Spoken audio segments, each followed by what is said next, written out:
Welcome to the OtherWorldsGG Community Cast. This is episode number 31, and as usual, I'm joined by Mellified Alien Pickle. What's up, guys? Not much. It's a wonderful day, hanging out, chatting about video games. Doesn't only thing better is playing video games, right? Yeah, how about you, Video Jim? Something. I want to be an anime expert. That's my new career goal. Oh, okay. That's what I want to do. Like our boy, what's his name? Gary Spivey. We had that going on pretty thickly yesterday, to the point where I figured out how to actually make that hair in the character creator in Guild Wars. So now I'm going to be a psychic healer, not just a cleric. Oh no! Oh no! Is this the guy with the Spaceballs hair? Right? Is that what you're talking about? Yes. Like, that's amazing. Yeah, for anybody, they have a big fro, and then you can make your hair white. So I did it, and it was just like, oh my god, it's accurate. For anybody who's wondering, come on over to our Discord, and you will see exactly what we're talking about. This is some of the craziest stuff. This guy's hair literally looks like he's wearing one of those white Spaceballs helmets. And yeah, it looks like fantastic. the thing you'd scrub bugs off your car with, but but made into a giant helmet wig that he wears. It's quite spectacular. Absolutely amazing. So it's like a Liberace level helmet. Yeah. Well, I think that helps him tune in the psychic frequencies around him. It's like a giant antenna. So that's spectacular. Well, we kind of dove in a little bit on our last episode. We talked about the new MMO, New Worlds, or New World, I guess. No, New World. New World, yeah, singular. New World, singular. Correct. And I've had a little bit of time with it. Jim's tried to get into it, but he, the queues keep filling up. It is a beta, of course, so these things do happen. But it came up in the last episode talking about MMOs and games preservation. Well, no, it didn't actually. We were talking before the show, weren't we, about the Matrix games? And I think Jim Alien Pickle brought up.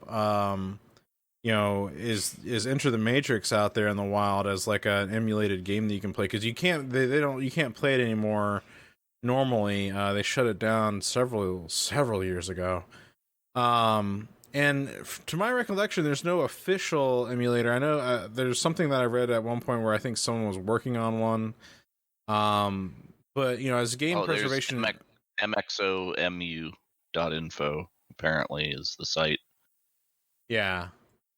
Yeah, I think somebody's got it up. I think that's the one I was looking at one point. But the kind of the gist of what we want to talk about today, because as game preservation enthusiasts, as people who have a passion for that, MMOs are some of the more trickier ones, and some of them are still around to this day. Some of the older ones, I guess, like on Steam, you can get Meridian 59. Which I guess came out in the 90s, which was one of the first MMOs out there for playing. But like EverQuest 1 and 2, you can still get on Steam, right? And those have been around for quite a while. Obviously, World of Warcraft came out in 2004, and you can still play that. EVE Online came out in 2003, you can still play that. These are from those earlier, more popular, I guess, computer days of playing MMOs that are still around, but others have certainly come and gone. We've talked about Star Wars Galaxies before. Some of them didn't even get off the ground. Like there's the Stargate Worlds MMO that never even got off the ground. There was the Warhammer one that didn't quite fully get going before they canned that one. Is Ultima Online still going, or is that like an emulation? It looks to be. No, I mean, that looks to be the official site, just at first glance, at least. Yeah, because I was wondering about this one, too. So, Ultima Online's still going on out there. Hell, you can play RuneScape. They got the RuneScape Classic. But things like what happened with Sony Online Entertainment that kind of disbanded and then sold its stuff off to Daybreak. Things like Star Wars Galaxies and The Matrix Online. I think they even had a couple others that then got sold off to other folks. So it was basically like they went from subscription fee model to let's microtransact the shit out of this, right? So that was like Daybreak's angle. When Daybreak took over, they just shut down some of those games. Now, of course, some of that was shut down due to other games, right? So, like in Star Wars Galaxy's case, they got shut down just before the Old Republic came out. And so I have a feeling there was a lot to do with that because they didn't want to have a competing MMO, which I would argue is actually a far better MMO in terms of that. But New World is coming out, and I'm just kind of wondering about the state of things with MMOs because it seems like the idea of a traditional MMO or even some kind of games as a service, I think, has really kind of taken over that spot. And people have kind of coined them as being MMOs, but they're not. They're not, in my opinion, when you look at them side by side with what you traditionally would consider an MMO, in my opinion. I think WoW is definitely starting to go in a really unique direction because they're having a problem really making new and unique content. There's only so much new content that you can make with that to keep that game going. And even with the resurrection of their classic servers, they've started introducing a lot more of the cash shop style things where you can buy tokens and level tokens and all this kind of stuff to maximize a new character like right off the bat. And yet I almost predict WoW will become a complete free-to-play MMO at some point in the next 5 years. That's my thought. The only thing that might make that not happen is the cost of running the infrastructure. But if they scaled it way down to, a couple of realms, I suppose that could make sense.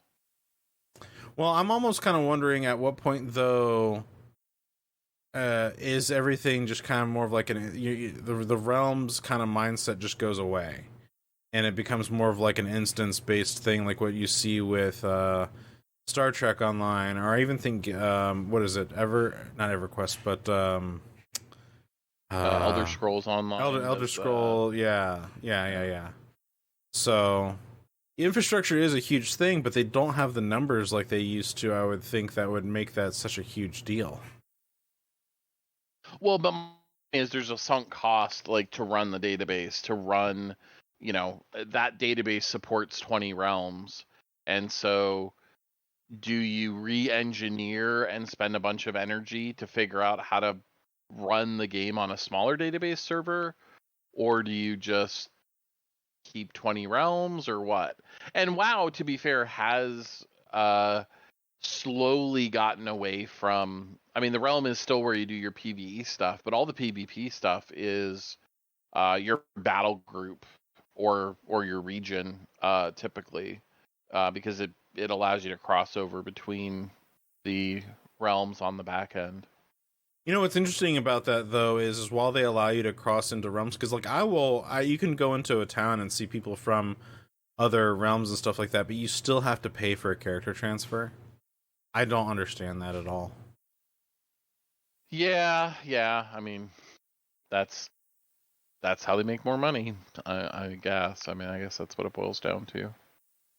But yeah, I think all of these games, like Ultima Online, I know Origin was running, Origin was running it, and EA wanted to shut it down, but it made money. They didn't make a lot of money, and they weren't like doing new content, but there were enough people who were willing to pay for it to keep it up and keep their stuff that it was worth, running it. And it was very similar with a lot of the Daybreak stuff, from what I understand, where, the games are old. EverQuest is one of the OG, MMOs, and It's just kind of there, but people still love it. And EverQuest 2 never really took off like EverQuest did, I don't think. So you still had a bunch of people who wanted to play, EverQuest 1. And they're willing to, and as long as they're willing to pay for it, like, why not? I think where it gets interesting is, like, you have to run that server for the game on something, and that something that you're running it on is not a I'm trying to say, it could very well be a very old version of Linux, for example. And what is your risk tolerance, right? If somebody finds a way to get into the game server and hack their way out of the game server into the underlying operating system, that could be really bad news. And, do you want to deal with that security headache or take that risk? Or how do you deal with that risk? Do you segregate off the servers? And how much does that cost? And how much time? So it's all becomes this big, cost benefit equation. Whether it's worth continuing to run these games for the developers, for the operators, I guess. Wow. So looking at it in that, thank you by the way for all that. But I'm sorry.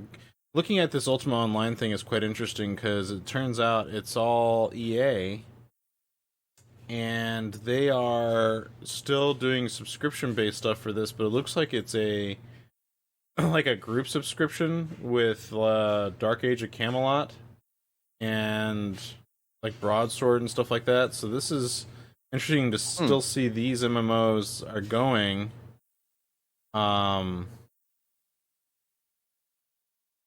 Or maybe, yeah. Their model here is quite interesting because I'm not entirely sure, because Broadsword seems to be free, or Dark Age of Camelot seems to be free, but you're still paying for something here. Looking at this account, so you can't just download and play free here. Yeah, and I haven't followed it closely enough to really understand how the business side of it works. It looks like if I sign in with my existing Origin account, I'm offered a free trial for Dark Age or for Ultima.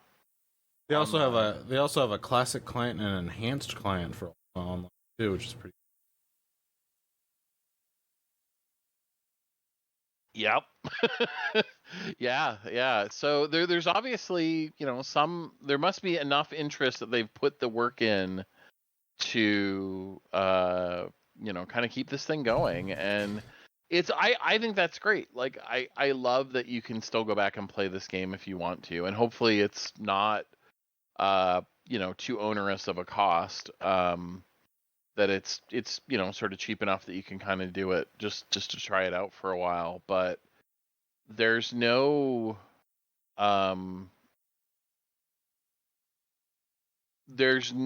way that any MMO is going to hit the numbers that WoW did, I don't think, at this point.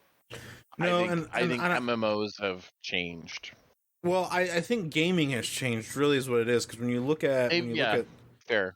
When you look at the market of just gaming in general and how many people, there's so many people playing games. It's amazing to me to see just how many people are playing how many games across the globe, right? Because there's little niche communities for all these games, and they all have some kind of like user. Now, granted, they might be playing other games too, but like when you look at a community that plays Star Wars Galaxies, you have like 1,500 people that play that game dedicated. They're always playing that game all the time.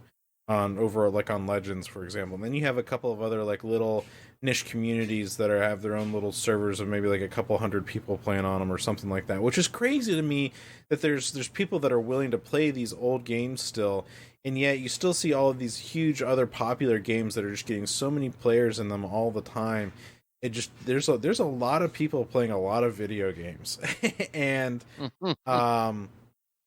it's cool to see, but at the same time, I wish there was more being done to preserve some of this legacy stuff. And kind of to pivot a little bit, I really love the fact that the latest thing that Xbox has done with Game Pass is they've added in Crimson Skies, right? And what was it? The original Psychonauts from the original Xbox. These are original Xbox games. And it seems to be that they're going to be continuing down this trend of putting original Xbox games onto their service. And I think that's fantastic. I'd love to see their entire catalog at some point get on their service. I think that'd be amazing to see the work put in and the effort put in to make that happen. Because there's a lot of great stuff out there, not just from the original Xbox, but the Xbox 360 era. And the state of MMOs is in just such a weird place, I feel like, because there was another new one that came out called Crowfall that I know Jim tried, and at one point I was considering trying it out, but I'm so leery of new MMOs on whether or not they're actually going to be interesting or grab my attention or be good or value my time, because a lot of MMOs want you to invest, like their whole model is based around how much can we keep the player in our game. And because that's how you keep the subscriptions going, right? And for years and years and years, I played a lot of EVE Online. That was like the MMO of choice that I played for many, many years. I still have an active subscription to it because I paid for like a year's worth of sub. Sometime last year, they had some big deal that they were doing. It was massively discounted to like subscribe for a year, which I did. And I've just let my skill queue go. But like the way that game's changing is in a lot of ways the way that WoW is changing. There's more of a cash shop. They're providing rewards for people who may have like lost in a battle, and then you can pay like $5 to get all your stuff back. So you're literally paying CCP, the developer of EVE, $5 whenever you die to get all your stuff back. So like the idea of loss is not really there, but you're actually it's these microtransactions, it's these little injections of cash that just keep these games alive in like the different ways. And I'm almost wondering if they're doing this stuff because they have to keep the revenue up somehow because they don't have the player base there anymore.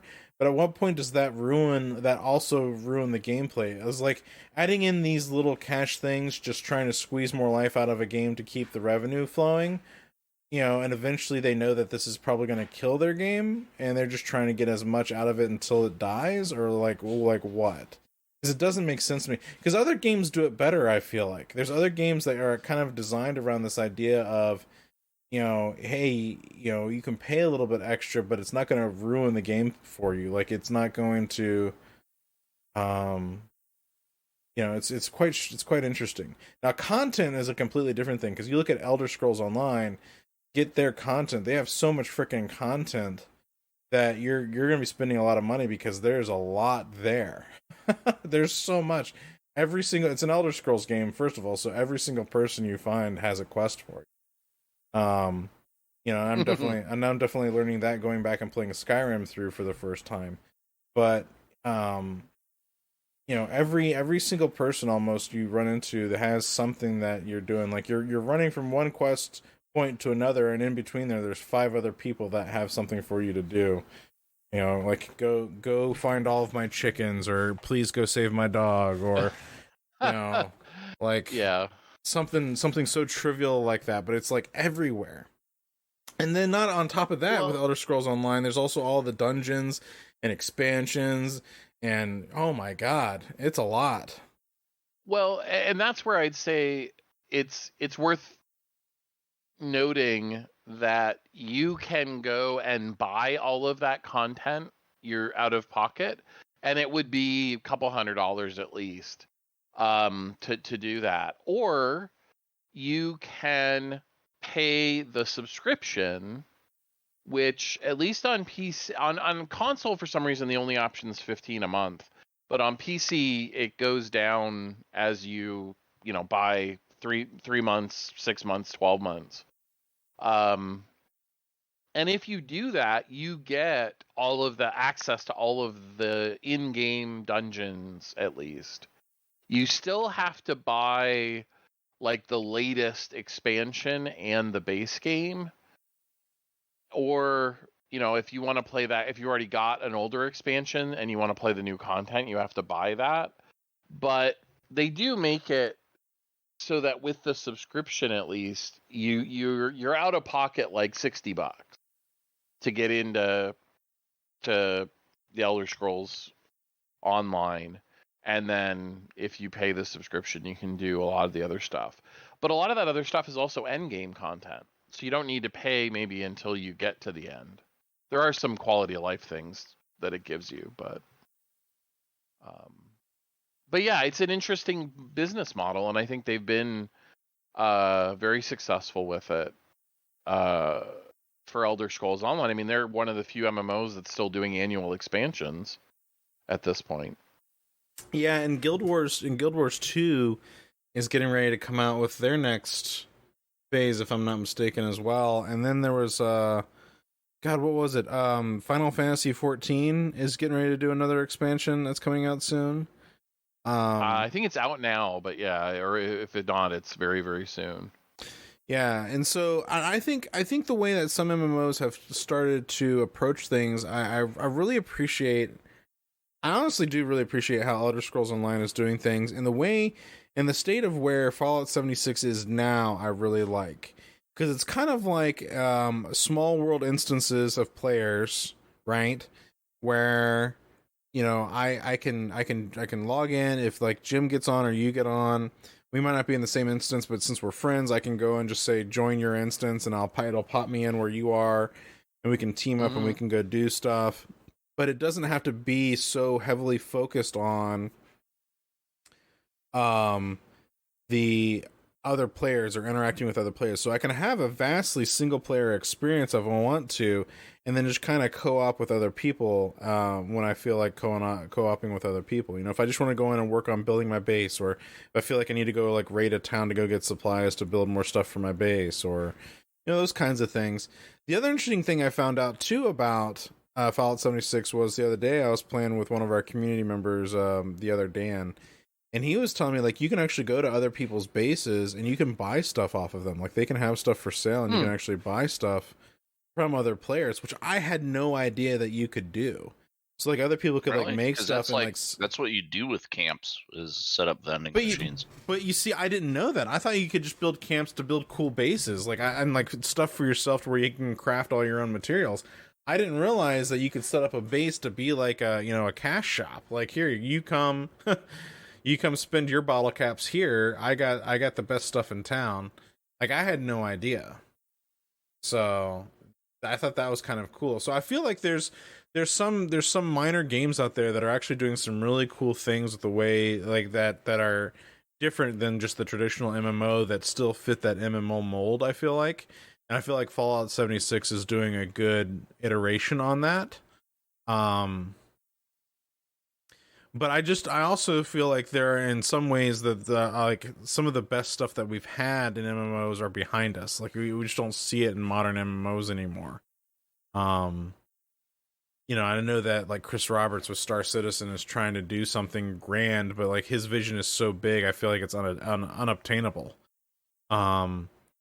And I feel like Cameron. Yeah, well, yeah. I mean, like, and unobtainium. No, yeah. I was just being facetious, but yeah. I mean, I get the appeal of Star Citizen. Like, it totally made sense to me why people wanted it to be a thing, wanted it to work, wanted it to succeed, because it's a cool idea. It's just, he's not getting there, but I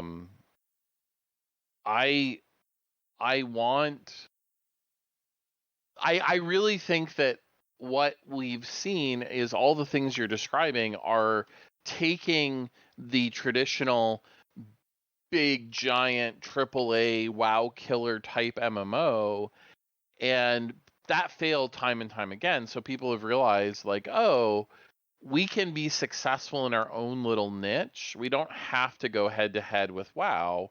Now, maybe now it's Final Fantasy 14 because WoW has sort of killed themselves.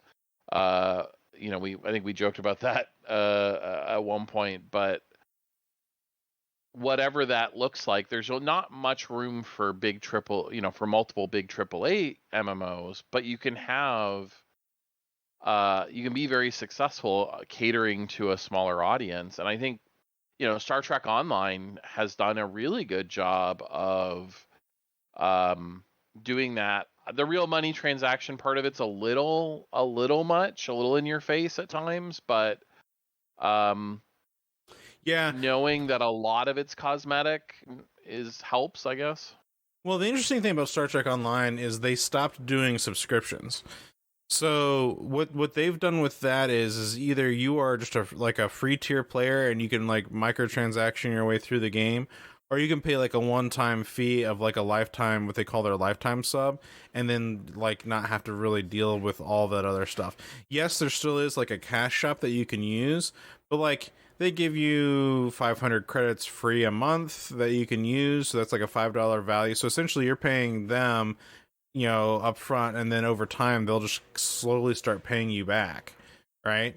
And I find that fascinating because then I can use that to convert those credits into other in-game credits for different things, or I can save it up and buy other things in their like credit store, or and I went ahead and about a year and a half, maybe 2 years ago at this point, and paid for a lifetime sub because it was on sale for 50% off. And I saw the value in that because I do still play it, and I figured why not? And, I get all the cool little perks that come with it. But I think Elder Scrolls Online does like a little perk thing. Like if you sub, they give you some cash a month. I think the Old Republic is doing that now too. If you sub with them, you get like some cartel coins, as they call them. Well, and you do have the daily login stuff too, right? Where yeah. You've got that incentive to be active in the game at least a little bit, and that gives them a chance to sell to you. Hey, look at this cool new ship we're doing. Come check it out. Yep. Yeah, the login reward things is interesting. I do find that fascinating. Like, how much are people just clicking on the game to get into the login screen just for the login rewards and then logging right back out just so that they can keep up with that? Because maybe they're busy with other things, or that is the limit of my interaction with Elder Scrolls Online right now, because I'm not playing it actively, but I have a subscription from back when, and I still log in every day to make sure I grab my little goodies. So that's funny. Well, I mean, like what if there was MMOs, like if there was some new MMO today, like what would you like want it to have? I mean, like I feel like there's a couple of them that do it really well in different ways. Like I said, Fallout 76, I think is doing it in a way that I find entertaining. It's a new way of doing it. I think Guild Wars is still going strong with what it does, and I like the way that Guild Wars does their stuff. I haven't played Guild Wars ever, despite hearing lots of good things. Just never quite got around to it. But I don't know. I would like to hear what you guys think, because I'm drawing a blank, I guess, right now. But well, the thing that's really cool about Guild Wars is there's a lot of living world type stuff. So like you can be in the middle of like doing something, and then all of a sudden there's like a world event happening right next to you, and I think Elder Scrolls Online does the world event stuff too, and I think that helps keep things fresh, because you don't always have to be going to go and fetch a quest. There's something that's been triggered where there's a fight going on, and any player can come in and jump in on the fight and get in on the action, help take down the dragon, or chase it's like the bulk of the content is living world stuff that'll it's like quests that you get is like go participate in this living world thing. Yeah. And so it'll spawn up, like here's a group boss that'll just spawn in the middle of a zone. And I like that a lot, because it keeps it, for me, it keeps it fun, it keeps it dynamic, and it's not the same every single time. At least for me, it doesn't feel like it's the same every single time. So that's what I like about what Guild Wars 2 is doing. But I'm also one of the weird ones that I also really like story. So I love narratively like driven type stuff, which is why I think Fallout 76 has kind of redeemed itself because they've definitely put in a better narrative thing going on in there. The Old Republic has done the same kind of thing where they've kind of revamped their game, because when the game came out, when the Old Republic came out, it didn't know what it wanted to be. It didn't know if it wanted to be a single player MMO or single player RPG or like an MMO. Because when you're doing the MMO stuff, it was really good, and then the single player RPG shit was getting in the way. But when you were trying to do like the single player RPG stuff, then the MMO stuff was getting in the way. And so like you could never really like figure out what kind of game it was that you were playing, because it was like two things in one. And then eventually they kind of like fleshed all that out, and now it definitely has, in my opinion, more of a Fallout 76 style, or it really has figured itself out to be a more enjoyable game, where you can focus on, like, you can log in and focus on your single player stuff, or you can have someone come co-op stuff with you, but you're not held to the standard of you have to do this with other players in order for you to enjoy the game. And I think that's part of the weird nature that we've run into, which is like in the past, like you had to rely on other players to go and do some of the bigger content, right? Well, Guild Wars just kind of like throws it at you. It's a world event, and you don't have to wait for a dungeon queue up. It's like right there in front of you. Like you don't have to sit in town and shout for a tank, or whatever it is. But and I think that's what helps keep things dynamic. Now, dungeons are still fun, and I think people should still, you should still have dungeons in games, because they're like, they're unique content, because it keeps when you have a game that has a variety of content in it, that's also good. But like, in other words, you don't have to wait for that kind of stuff if you want to go and do these other things. Like, there's still stuff to go and do. That's fun. So. I also feel like having games where you feel like you have purpose to them, like does this interest me? Does it hold my attention? Am I having fun doing what I'm doing, or do I feel like this is just boring schlock? And that's what I felt like when I was doing New World. I felt like I was bored, and that doesn't bode well when you're trying to play a beta of a brand new game, and you're in the beginning of this new game and you're bored to tears. Like, that's how I felt. Playing Fallout 76, I'm interested in what's going on, and I'm intrigued by the world around me. I'm intrigued by the story that I'm here for. Same thing with like an Elder Scrolls, or even WoW. Like, there's more interesting things going on that I want to figure out, and I'm curious to find out about. In New World, I'm just like, I have no idea what this island is, why I'm here, or like why I should care, or yeah. Yeah, I think story for me would definitely be a must. Like, I like Elder Scrolls Online because it has a lot of lore and story to it.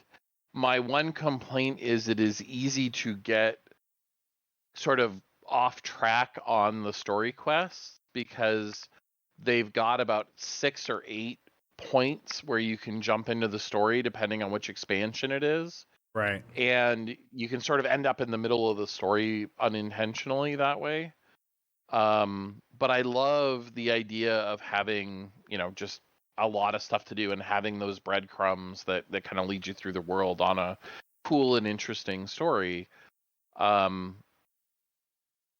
think WoW did a really good job of that, originally, and I think Elder Scrolls Online is probably the best example today.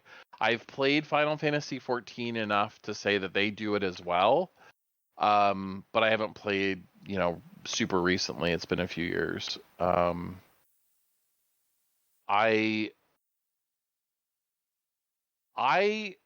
find that I need the combat to be the right mix of action and strategy, and I'm not sure I could even define what that looks like, but I find at least certain classes in WoW to be really tedious, because you just kind of stand there and push a button and wait for the timer to go away, and then you push the button again. Interesting. Do you not find that to be the case? Well, no. I mean, no. I hadn't put that that into my thought though. Like I'm agreeing. In other words, Gotcha. I'm agreeing. Yeah, just I hadn't really thought of that at all. So yeah, I feel like a game that gives me quests that there's no struggle to accomplish it is just a pointless story generator. right. And then a game that doesn't have a reason for me to go do these hard things is just whatever, right? It's a sandbox that doesn't have a purpose. And we have enough games that I've already complained about with that, right? You know, it's like Space Engineers. Look at all the crazy stuff you can do for no reason. Right? Well, So okay, okay. Well, then let's talk about our biggest one, Elite Dangerous, right? Like they keep giving you these things to do, but to what end? Right, and the actual doing of it isn't that interesting once you've done it a couple times. Right. Yeah. You're just like, okay, like, but even then, like when they added in the carriers and stuff like that, where people could actually have their own carriers, I was like, cool. What am I supposed to use this for? Like, what? I've got my own carrier now that can act as like a dock, and other players can come dock at it, and then you get some kind of infrastructure. But now I've got to upkeep this damn carrier. Like, for what? Like, I'd rather not have one. Like, I saw the carrier and I saw like all the requirements for it, and I'm like, yeah, that's a big no for me. Like, I'm not even interested. Like I don't even see the benefit in it. So, yeah, games that have and for what it's worth, Elite Dangerous is a beautiful game. It's got a fun simulation going on, right? Like where, sorry, my dog's barking in the background. I'm not sure if you can hear that or not, but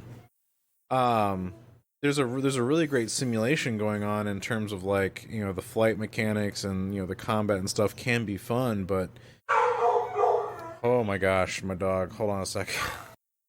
It's really pretty at times, but they're just like you've talked about, Jim. There wasn't a lot that kept me going to go see it, and it sure seemed like they could have gotten there.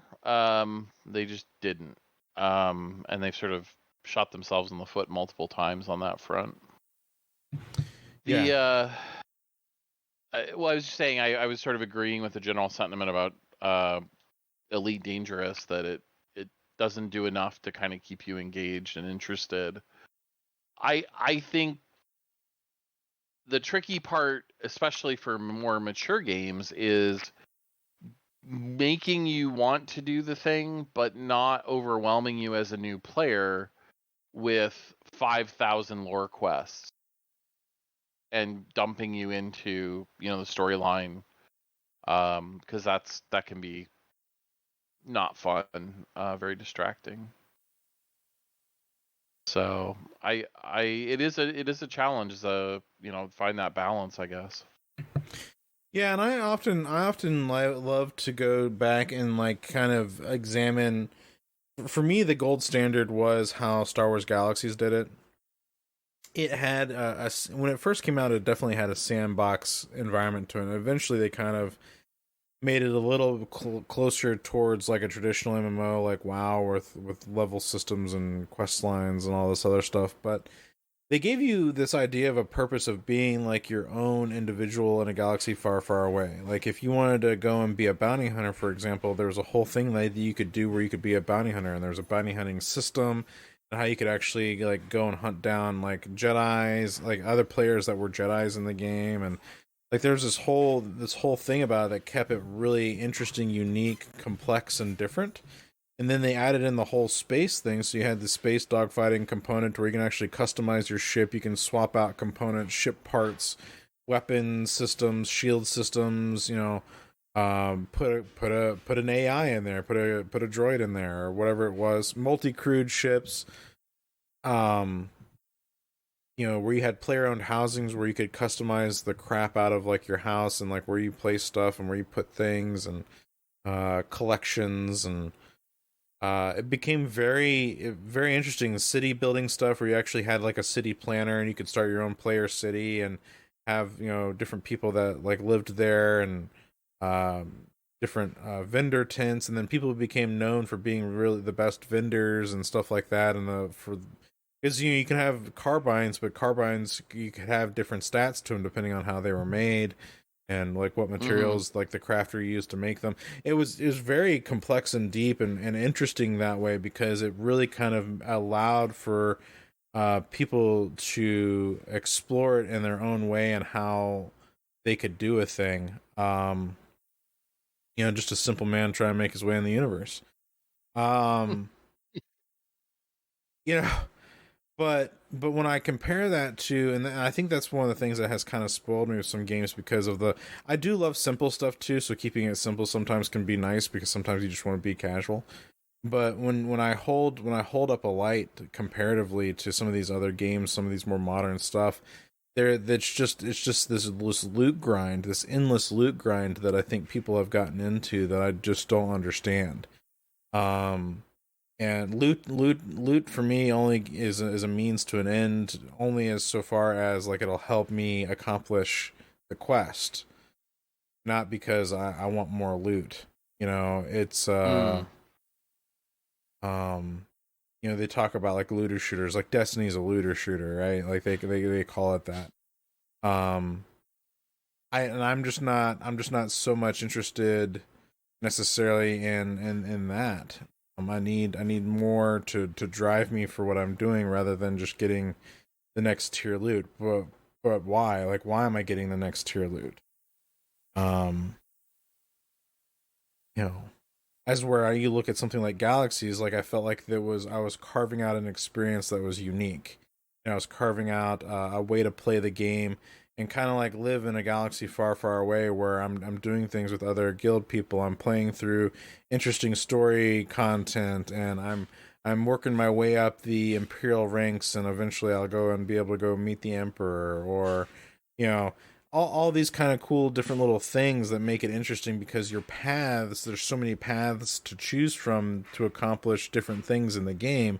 When you kind of narrow it down to just getting the next tier level of loot, so that way you can go and do the same raid again, but at a higher tier, what's the point? Like, that to me, just to say that you did it, like, and that's where I feel like Destiny loses me on some levels, because I feel like they've scrapped the story and they've redone the story so many times, I don't know where to start and begin with that game. I traditionally like to try and play MMOs because I am curious about the story that's being told.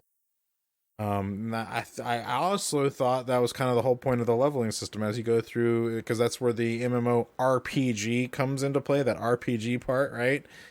You're leveling your character. It's that character progression stuff, and that's where these like loot shops and cash shops that like you can instant level tokens, they just kind of take me out of that. Just like, what's the point? Like, what's the point of me trying to level up my character when I'm looking around and everybody's just throwing money at the game to pay for max level gear to do what? Well, you should be able to pay instead of having friends that would be in a party with you, right? Like, should I be able to just hire bots to go with me? Because I need 4 people to do this dungeon. Well, I can pay $1 a bot and just get 3 bots. Well, that's something that the Old Republic fixed, right? So in some of these instances, in some of these dungeons, I forget what they called them, flashpoints, I think. If you don't have another player going with you, if you have your companion with you, that's almost considered like one AI, and then the game will drop in a third. So like the game will actually give you. I find that to be bullshit, though, because the whole point of playing an MMO should be that I have to find other people who are trying to do this as well and do it with them, right? And that's I shouldn't fair. be able to play it single player, and they have single player games that are sufficient for that. So, it's just they saw a market where, hey, there's all these people that want to play this game, but they don't want to actually deal with other people, but they want to be cool and be able to like show off their gear standing in town flexing or whatever. So well, I mean part of that's true. Yes, I'll agree with that, but I also think too there's a certain point where like the Fallout 76 thing, right? I'll go back to that for a second. I find that interesting because I can play that mostly single player if I wanted to and play through a lot of the story stuff. or I can join you and we can go on some quest to go find a thing or fight a thing or do a thing, which was kind of interesting because like the other day when we were playing with Dan or whatever it was kind of like, well, like where are you guys at? Well, I'm trying to finish up this mission over here, this quest that I'm trying to do over here. And, well, okay, well, Jim, well, what are you doing? Well, I'm trying to finish this thing over here. So it's like we don't necessarily, like, we can still be playing, but we don't necessarily have to be doing the exact same thing unless the other person needs help, or it's just like, oh, yeah, I've run into a whole bunch of these ghouls that are just not, I can't take them all on. And then you can, like, fast travel to that person and help them out. And see, I like that nature because it doesn't always have to necessarily be. Yeah, well, I'm cool that there's content in the game that I can do single, but then there should be content in the game that I can't even walk in the room with. I agree. Okay, I agree with that. That I do agree with. Yes, because there's content. It's like if you want the stuff, and I guess that's where people will be like, "Well, that's what rating's for." And it's like, yeah, but I don't want to have 40 friends, right? It's just... yeah, that's right. Fair too. Yeah. And I like the games where they actually allow you to adjust level, right? Like a thing that Guild Wars does. That's kind of maybe why Guild Wars feels like a too easy kind of game, because it does cater to like all the convenience things, right? Like the quality of life stuff is there. But I like it more than like Elder Scrolls Online, right? Because at least the game is not afraid to kill me. And it's, I can't go to content that's too high level for me, but I can go back to stuff that I have bypassed or just haven't done that's lower level. It doesn't age out. It just like reduces my level down to where I would be if, so it's like, well, that's fine. And then if there's somebody that's lower level, I can go do what they're doing to catch them up. But I don't like Elder Scrolls where it's like, well, our friend just joined, but we're doing this high-end end game stuff. Well, we can drag them along too because it'll bring them up to where we are. And it's like, no, I don't like that. Going down to help people is better. And I think for doing that, there have been games in the past that actually gave you like a mentor bonus, like EverQuest 2 did that, where it's like if you drop your level down and actually play with lower level people, then when you return back to your normal level, you actually get like a bonus for having done it for a while. So it's like every hour you spend helping newbies is an hour that you get like 10% at your own level or something. I'm cool with this.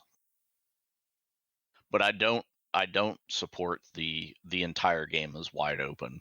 It's like, hey, I just made a character in Elder Scrolls. Now I can go to the end game content where like the super end boss stuff is, and just fight it like I have business being there. I feel like these games need to have like barriers, right? Where it's like there are places I can't go, and even as a max level character, there are still places I can't go alone, right? And I don't mind if those are like mixed in. It's like, okay, well, this is a newbie zone. Why is there like a level 20 thing running around here that'll one-shot people? To make sure that you're paying attention. Right.